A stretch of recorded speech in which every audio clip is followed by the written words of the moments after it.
Today we're going to be going over working with items within Vault itself. And so Jose will explain what an item is. There's a lot of mystifying things Yeah. about like what are items, what happens if you use them, what happens if you don't use them, do I need to use them?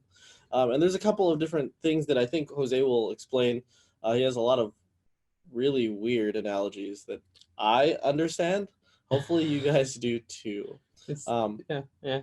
but I think that's enough for that. Let's go ahead Yeah. and get started here with AVA for today. Yeah, let's go ahead and get started here. And like Nigel was saying, what we're gonna do today is talk about items inside of Vault and what items are pretty much a workspace inside of Vault Professional. So typically when you're working with items, you are working with a list of part numbers here um, inside of Vault Professional. You'll look at the item master and it'll be a flat list of part numbers in there. Uh, Even though it's a flat list though, you can still categorize them like you would your files and then still put your items through life cycles. One of the biggest benefits of using items inside of Vault Professional is BOM management. If you're working an inventor and you have a BOM inside of a drawing, inside of an assembly, Vault is actually able to pick up that structure and replicate it with your items. As long as those files are inside of Vault already and you create an item for it, it's able to actually build out that bill of materials for you automatically. And then another benefit that we're going to go over here is design documents. And what I mean by that is, let's say you have an assembly and then you have an associated drawing for that assembly. When you create an item, it'll see that link and actually automatically bring it in. Yep, and I think like when Jose was talking about bill of materials management there, obviously, yeah, we can go ahead and manage our bill of materials within our Excel spreadsheets or wherever. But I think it's just as important to look at it from the Vault perspective too, because if you're managing it in Vault, you can connect that database to another one. Mhm. And what that really means is you can connect the bill of materials from your models directly to purchasing software, your CRM, your ERP softwares, to be able to look at, lead times for items, or you can even connect it to your PLM software and kind of get a lot more power out of the bill of materials automated than you can by just managing it in things like Excel spreadsheets. Exactly. And when talking about Excel spreadsheets, no matter how long we've been doing it, there's always the possibility of human error. Um, I know I make errors. yeah, same here, which is the real scary part of Halloween. But so with this automation of being able to do it through items and then having that talk to your ERP system, it removes one less part that may end up with an Yeah, there's error there's there. less there's less possibility for things like human error to come into play because it's always going to be up to date, right? As opposed to you make a change to your assembly, and you don't export that bill of materials again. Well, your what you have in the model is probably might not be consistent with what you have on your Excel spreadsheet at any given time. You just don't know. Yeah, and what's nice, and we'll see this when we jump into Vault here in a little bit, but whether it's up to date or not, it'll go based off of the CAD model at that point, and you won't have to worry about it not being up to date, like Nigel was saying. But jumping back into items here, what are they? They're pretty much records held inside of Vault. So, they hold history. If an assembly at some point, the bill of materials was a certain length, it had a certain part number in it, and it changes down the line, you'll have that history as well. You'll be able to go back and look at the bill of materials and know exactly what was different back then. Again, like I mentioned at first, it deals with part numbers. So you can associate that part number property inside of your files, and it'll be able to pick that up automatically. And then again, design documents. And I talked about drawings. It could be presentation files in Inventor. Anything along those lines will work. but you'll also be able to include other documents. Sometimes you have spec sheets. Sometimes you have, standards that apply to this certain part number. Installation documentation. Exactly. Anything. It doesn't have to be CAD. This it just has to be related to the CAD. Exactly. So you can add those, manually to the item if necessary. And then one of the big ones here, we talked about bill of materials earlier. Sometimes we don't have models for some of these items. So installation packages, like Nigel was saying, you can create an item specifically for that installation package so that it's on your bill of materials. But we know that sometimes it might not be in the model itself. Yeah, you're not going to find an instruction manual in your CAD file. Yep. But you need an instruction manual to send the item or to send the product, right? Exactly. Sometimes like you're not going to model like a packet of grease per se. There's a couple ways you can manage that, but one of the ways is like generate an item for it and just boom, send it with the rest of the stuff. So jumping into Vault here, I'm going to go and like I mentioned earlier, items are held inside of a inside of the item master inside of Vault Professional. So I created a brand new Vault this time for AVA to make sure I don't have any duplicate items in there already. But let's start off in the workspace that we're more familiar with, which is the Project Explorer. Again, this is where all your files are being hosted. In here, you have a folder structure. So, designs, assemblies, you can put them wherever you need them to be. In a little bit, when I create an item, you'll see that it will be a flat list in there. I cannot create folders. So we'll need different ways of finding that. So what I'm going to do here is actually, I'm going to go ahead and go into my assemblies folder here. And here I have an assembly that is for a card holding case that I made the other day. What I'm going to do is right click and hit assign/update item. So this first part here, assign if a file that you're right clicking on does not have an item yet, which you can tell by this icon on the right hand side. There is no item icon there. What it'll do is it'll assign an item, as opposed to if it already has an item associated to it, what it'll do is update the information. What we're talking about here is, items will take the information that it gets from the first time it is created, and it'll hold it until you go ahead and are done with your updates. The reason it does this is, we may check in an assembly 5 or 6 times, when making modifications. We don't want all those modifications to show up on the bill of materials every time it changes. At that point, you're tracking changes, in 2 locations, which, isn't efficient for A, your database, and B, inside of Vault. So what we're going to do here is, again, assign/update.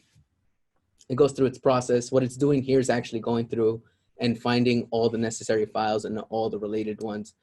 So you'll see here that it comes up with a window for editing the item. You'll see here that the that the name that it chose for the item is my name here.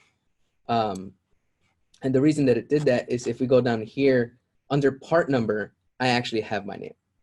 So it went and looked at the part number property for this assembly, and it went ahead and used that to create the number for the item that we're using. The next thing you'll want to see here is actually, I mentioned drawings and presentation files.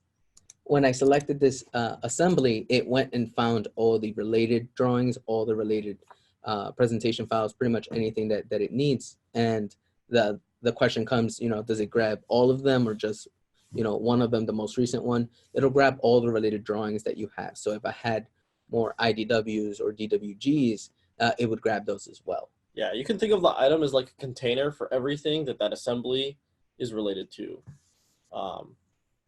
in terms of like drawings and presentation files. When it comes to parts, it's a different story, and we'll go over that here shortly. So the container there word triggers the analogy that Nigel was talking about earlier. So the way I like to think about items is think of a container that you have where you're storing, think of your Christmas decorations. It's Halloween decorations. It's Halloween decorations. Now, But essentially, your item is your container, and what you have on the outside is information about this container. So it may be labeled Halloween decorations, Christmas decorations. That's all information about the things in the container. But the container is basically holding all relevant things according to that label. In this case, you know, the title itself is Space Team Expansion card holder, and inside we'll find all the relevant information about it, but we are still able to find it by either the part number, which would be on the outside, or the title itself. So, you know, in the flat list, if you're looking for a specific part number, you'll be able to search it by that, or you'll also be able to search by any relevant information about this item. That's where this properties panel here on the right-hand side comes in. You can have properties specific to items, you know, just like you do for files. You can have user-defined properties. The same goes for items. Anything related to this one part number that may be relevant can be added in here. So like I said, you get all the design documents here. If you hover over this this associated file type icon, it'll tell you that these two are design documents. That just lets you know, hey, these were grabbed by default. They're not officially linked to the item. And by that, I mean, if you hover over this little key, it's a primary associated file. That means it's being controlled by anything that happens to the item itself. And then, so yeah, so it'll grab the top level CAD part that you used and any design documents. The next part I wanted to show actually is if we go to this bill of materials tab. So in this bill of materials tab, what you'll see here is that this top level assembly that we had has two parts to it. So it has the spacing card holder and then a different file. So it's basically the top and the bottom portions of it. This is how the bill of materials of the assembly was set up, and that's how it automatically created in here. Something about that is, you know, depending on how you guys like our customers like to work, there's two different ways. Sometimes you don't want all the rows created. Sometimes you just want the top level of the assembly created. And that's actually a setting that you can change inside of Vault. So if I go to my tools and then administration and then Vault settings, again, this is something that an administrator usually can do. But there is a whole items tab here with settings that you can change. One of the sections here is assign item. And under here, what you can see here is a setting for the rows that you want turned on during creation. Currently, I have only, I have all the rows being turned on, which means if an item doesn't exist for the part, it'll go ahead and create one at the time. You have an option to only turn on the ones that already exist, or you have an option to only turn on the row for the part, the item that you're creating.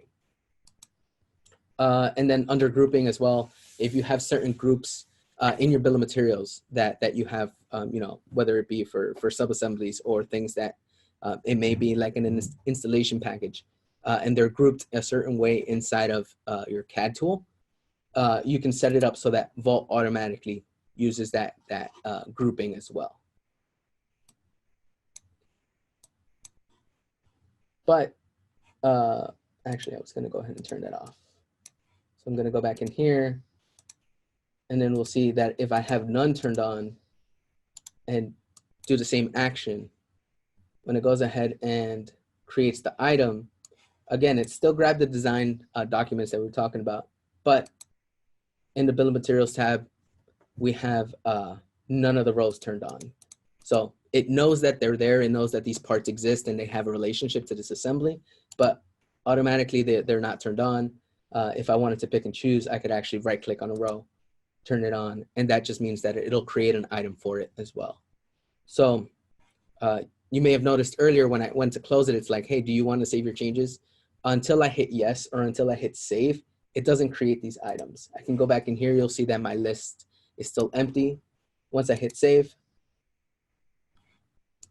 let me go back to our list here. Again, it's a flat list, and you're able to see the two items that we just created. Yep, one for the assembly, one for the part. And that's where I was going next here. The two categories that we have here, I was talking about categories in previously for items. We have an assembly category automatically in there, and then we have a part category for these items, and it's able to know exactly where these go based on the file that we put in there. Now, if you've been working with files inside of Vault, you know that there are some tabs on the properties for them as well. So if I hover, if I click on an assembly, you have a where used and a uses tab. The same thing goes for items. If I go to the top level assembly here and I say, you know, uses obviously is the bill of materials that you have the whole list of items that it uses.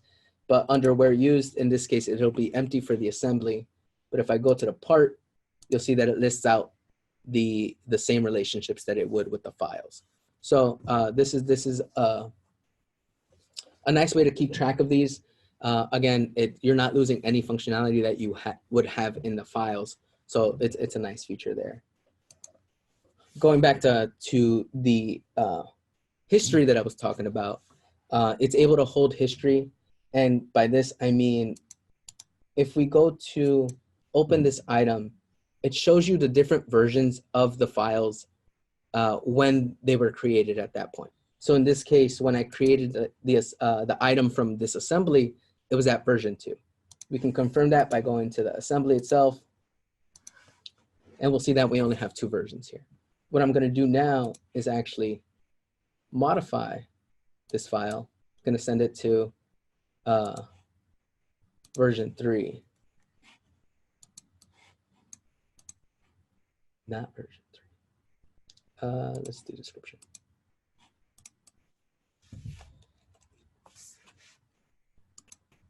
Update the description here.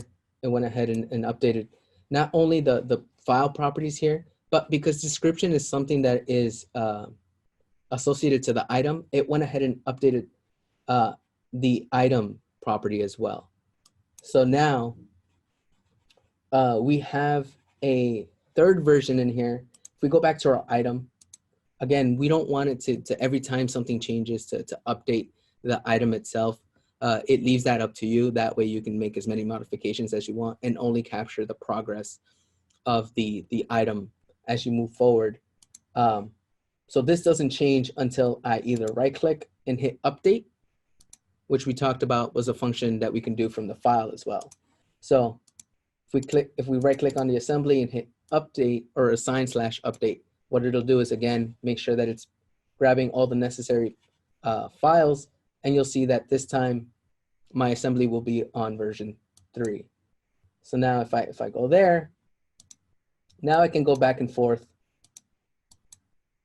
and we'll see different histories on here for each file. Yep, and before we get into it too deep here, I'm sure people are looking at the state and the revision for the item. I know we're gonna get there a little bit. I just wanna preface this all, and we're probably gonna say this more than once. When using life cycles within Vault, you have to make a choice.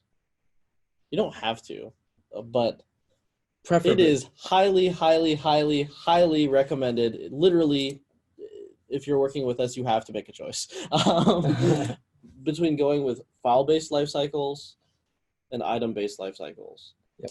And the life cycle of the file is it's either controlled by the item itself or it's file by file basis.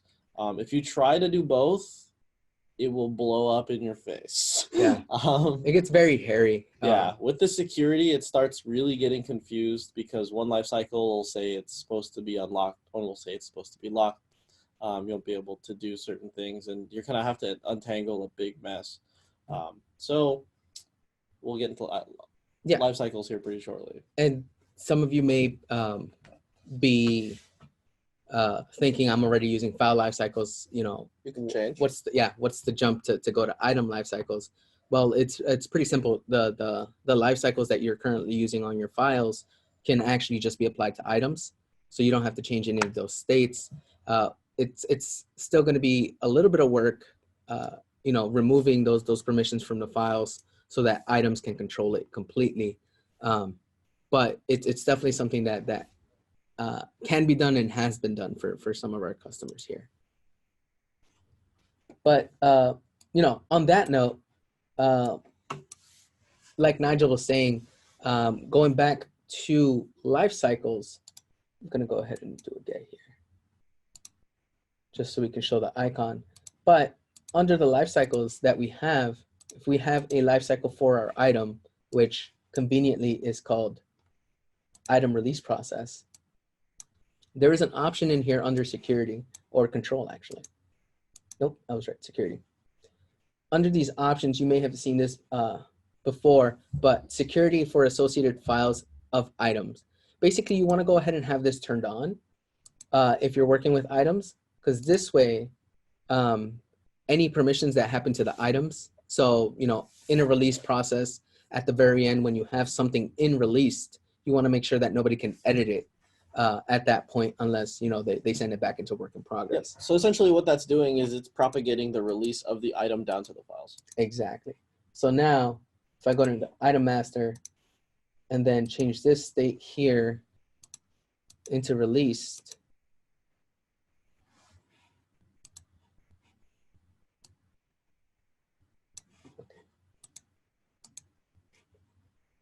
and we have some.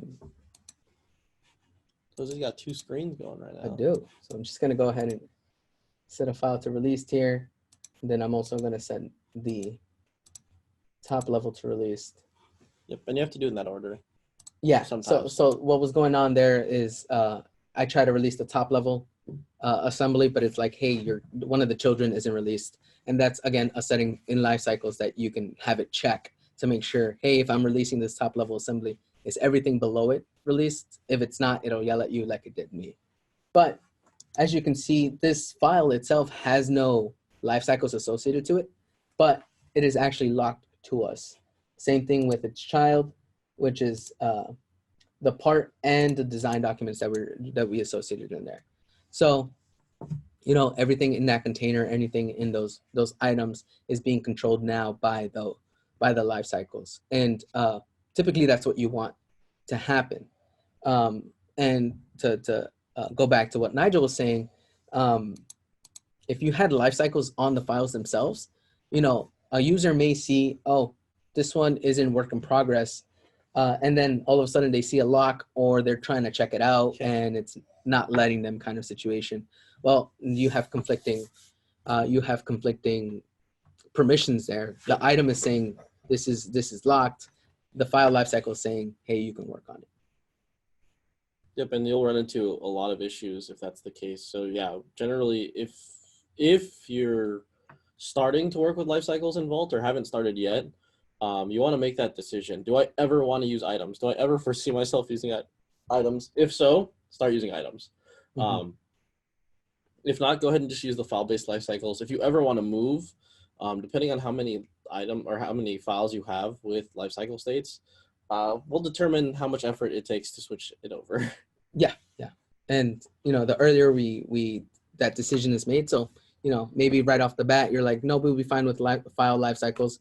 We'll start using those. You know, early in the process, you're like, actually, items might be helpful. You know, you decide you want to integrate it with your ERP. Then the earlier we catch it, the easier it is to switch over. Yep, and that kind of leads me to one of the things that Brian Kelly here said in the chat as well.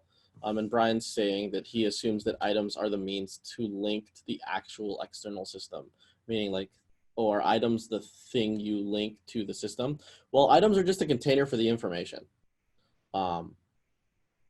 The means to link the actual other system is generally some sort of middleware between the two systems. Third-party tool. Some third-party tool or something that gets custom developed, right? And that tool or piece of software will go ahead and grab information from the item and then transfer it to the other system. Yeah. Or vice versa, right? Takes information from another system and transfer it into the item. So it is the container, for lack of a better word, that contains the information that some piece of software carries it to the ERP system, the purchasing system, whatever it is. Yeah, overall, it's still just information. It's still just metadata that you're hosting in an item master. And that's something to keep in mind as well. these files that we're looking at inside of our items, they're not in the item master workspace. They're referenced there. We know they're related to this one part number and this whole list of information that we have. But in order to actually like view information about it, I still have to go to the folder, which takes me back to the Project Explorer. Yeah. And this is where I can see, oh, look, these are all the versions that I have of this file. Yep, you still interact with the files here, right, to do checkouts and stuff like that if you want to do it from the Vault client. The other things you don't do, obviously, if you're using items, is change the state here. Yep, exactly. Yeah, Brian, shoot me an email. I'll be able to answer some of those questions for you, Brian. And just to wrap up a little here on the introduction to items, if you're using the ECO process inside of Vault, again, whether you're using file-based lifecycles or item-based lifecycles, it'll still keep track of it. One of the biggest things I always like to mention during training is traceability, accountability inside of Vault. If you're using Vault because you need a way to prove your workflow during audits or anything like that, it'll still show this workflow inside of Vault. So if I add this to a change order, I can add it to a new one. Just go ahead and create it here. And when I refresh this, you'll see that it's now listed on here. One of the added benefits, added benefits, I would say, if you're familiar with the ECO process, as you're closing an ECO, you usually have it line up with your life cycles, which means your items or your files are in a work in progress and then in a review state up until the ECO is closed. And release that. Yeah, if you're working with files, you have to manually put the files back into a release state before you close it.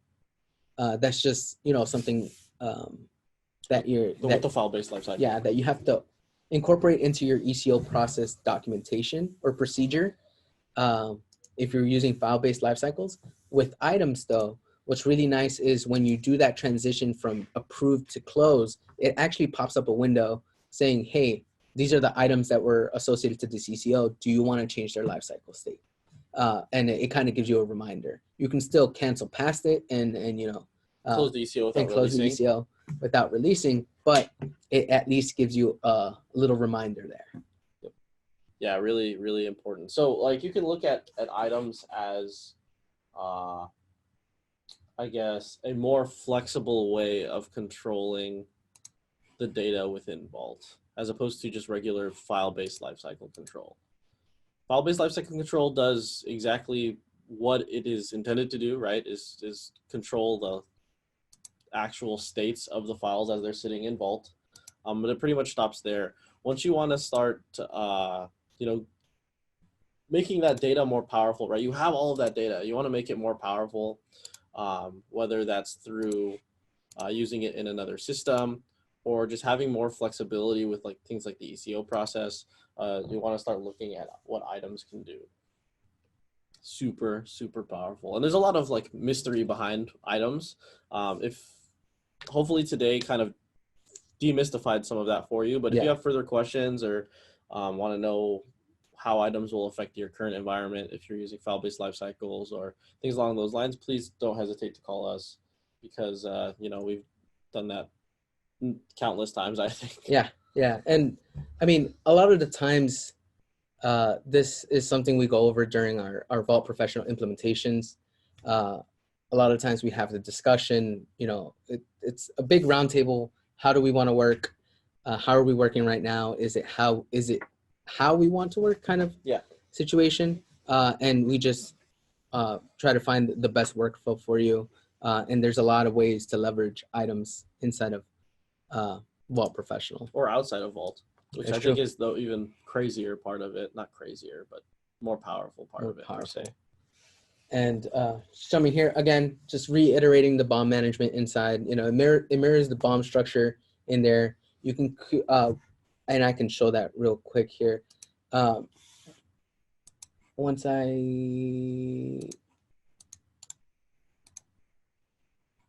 I change the state on here, Is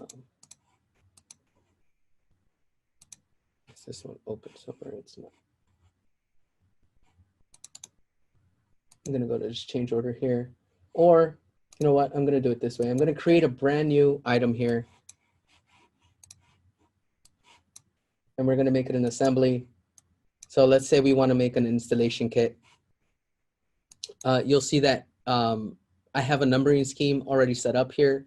This can be changed down the line if I needed to give it a specific number or anything like that. You can set up your own numbering schemes like you would with your files and have it pick from that. But in this case, I'm just going to make it an installation kit. I'm going to go to the bill of materials, and I can go ahead and just, I'm going to save this here.